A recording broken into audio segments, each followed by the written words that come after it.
Dear student, myself Rajendra Asiri. I am assistant professor in computer science department at Government Bangad PG College, Didwana. In the previous lecture, we started a lecture series on indexing and hashing under the subject database and management system.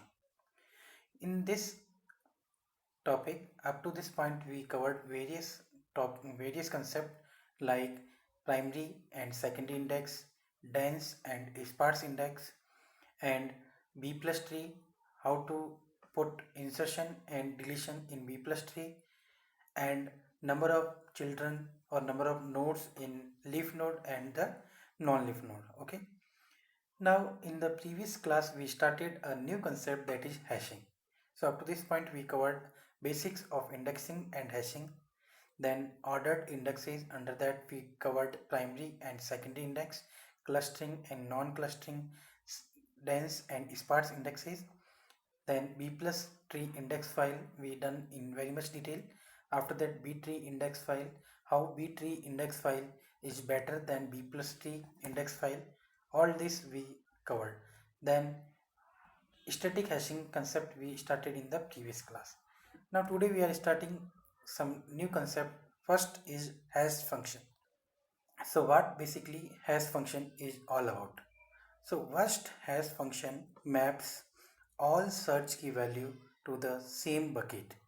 Now this make access time proportional to the number of search key value in the file, right? Now means the point is that in hash function what we actually do, we just map the particular search key value to the some bucket based on some modulus function, right?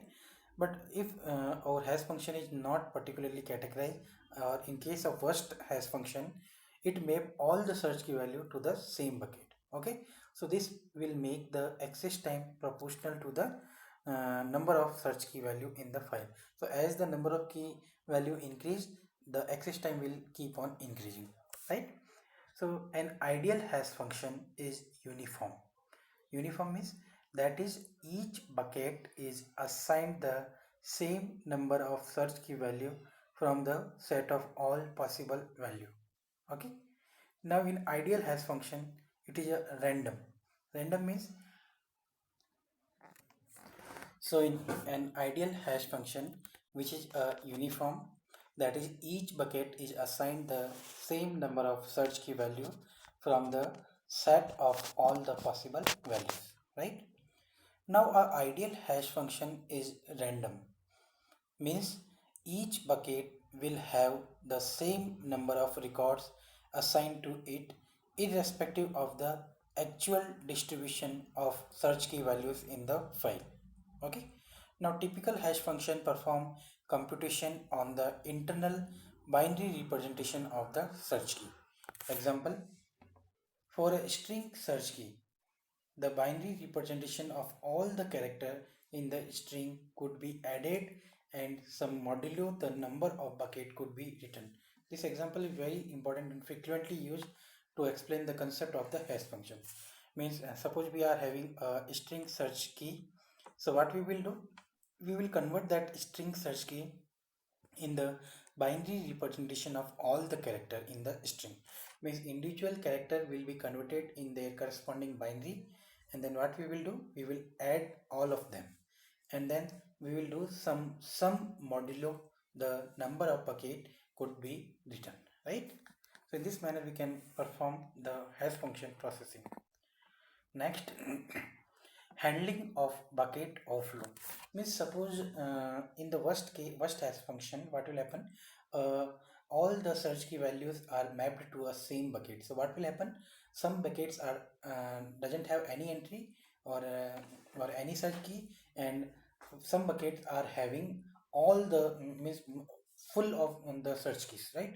So they are called as overflow of the bucket. Now, how to handle this bucket overflow? So first understand, bucket overflow can occur because of insufficient buckets. Suppose we are having entry for 10 buckets and we are having available only 5 buckets, then what will happen? It will lead in result into a bucket overflow, right? So due to insufficient bucket, we can have bucket overflow.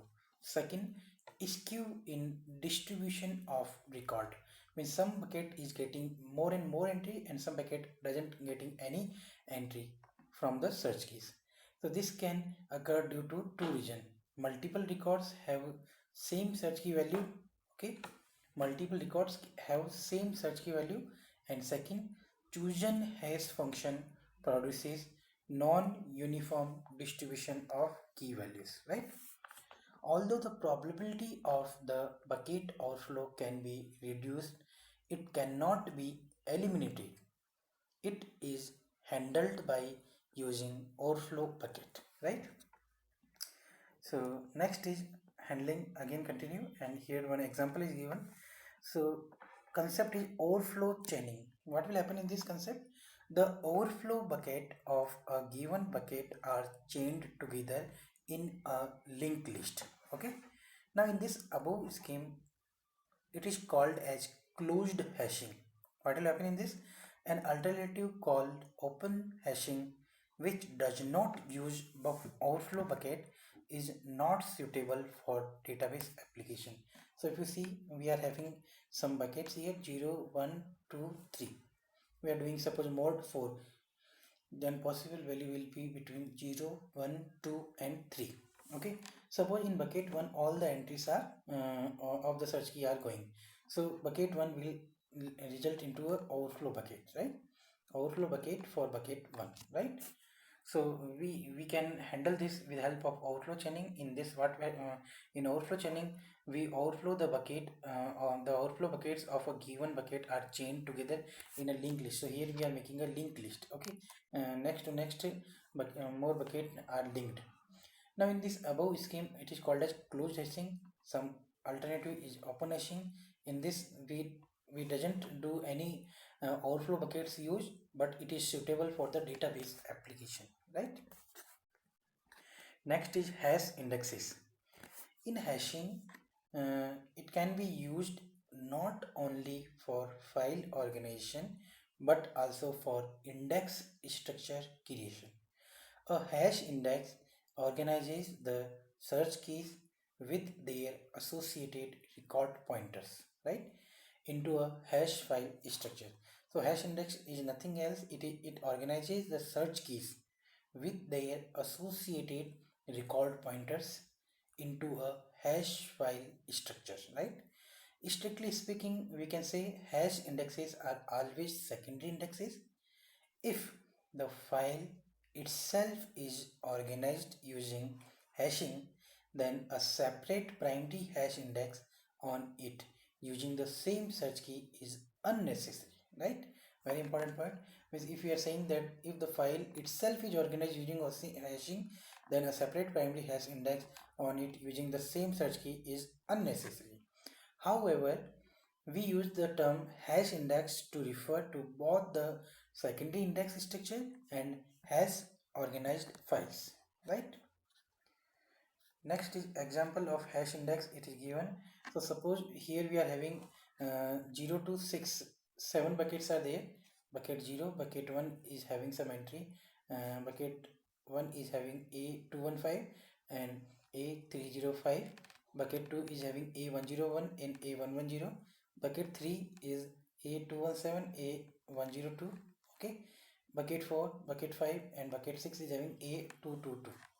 Now if you notice carefully, bucket 3 is linked with another bucket having the entry A201, right? And which is further A201 is having the entries Paris and 900 corresponding to there in the file record, and all the remaining bucket are having their corresponding entries or records in the file system. So this is example of hash index. Means rather than going into the record directly in this particular record directly, what we are doing, we are using the hash index. This is the hash index, and we are doing what mod. In this example we are doing mod by 7, right? Next, now there are some deficiencies in static hashing. What are that? In static hashing, function h maps search key values to a fixed set of b of bucket addresses, right? Now databases grow or shrink with the time. How? If initial number of bucket is too small and file grows, performance will degrade due to too much of the overflow. Very important point. Means initially the number of bucket is too small, then file will grow and performance will degrade due to much of the overflow. Clear? Because the small number of bucket are not able to acquire all the search key values. So it will result into too much of the overflow. If space is allocated for anticipated growth, and a significant amount of space will be wasted initially, okay, and buckets will be under full. If database shrinks, again space will be wasted. Okay, so the solution is that periodically we should reorganize organize the files with a new hash function. It is expensive and it disrupts the normal operations. Now the better solution is that allow the number of bucket to be modified dynamically. Okay, that's why the concept of dynamic hashing comes into the picture. Now what happens in dynamic hashing? It is good for database that grows and shrinks in the size. It allows the hash function to be modified in dynamic manner, right? Now extendable hashing. It is one form of the dynamic hashing. What happens in it? Hash function generate values over a large range, typically b bit integer, with b value is equal to 32. Now at any time, use only a prefix of the hash function to index into a table of bucket addresses. Very important point is, again I am repeating, uh, at any time use only a prefix of the hash function to index into a table of bucket address. Only prefix need to use. Let the length of the prefix be I bits with and I range from 0 to 32. Then bucket address table size will be 2 raised to I, where I initially 0. Okay, so total possibility in the bucket address table is 2 power I, and I range from 0 to 32. So 2 power 0 to 2 power 32 in between that.